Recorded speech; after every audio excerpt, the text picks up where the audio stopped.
I'm Rhys. I'm training with NTGPE and that's through ACRM, which is the Australian College of Rural and Remote Medicine.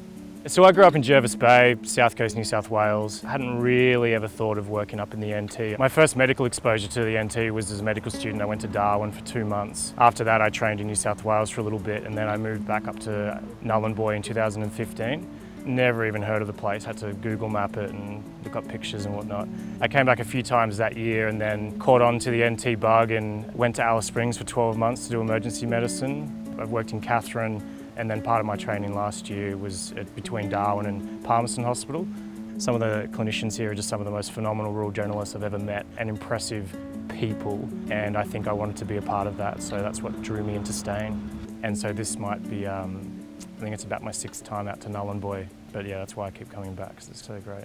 I joined NTGPE at the start of last year and I did my advanced skills training in anaesthetics at Royal Darwin Hospital in the Big Smoke, and then I moved back out here to Nhulunbuy and I work between MeWatch at the Aboriginal Health Service doing general practice work in Indigenous health, and I also do work at the hospital doing emergency medicine and anaesthesia.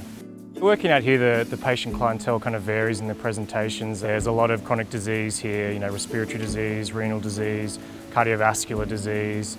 My job might include starting work at the Aboriginal Health Service, treating, coughs, colds and wounds, and then it might range from anything doing a resuscitation in the evening in the emergency department or being on call for a cesarean in the middle of the night. It's quite variable, but that's what makes it so great. Working in remote general practice has developed a lot of different areas of my personal and professional life. Medically, you get better at making more independent decisions.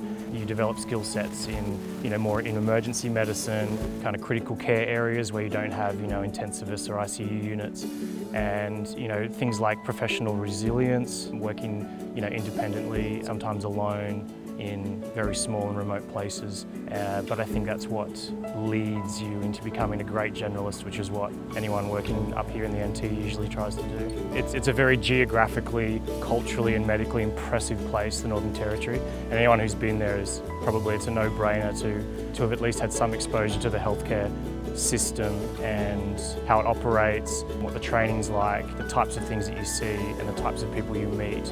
There's no question that you cannot get this anywhere else in Australia.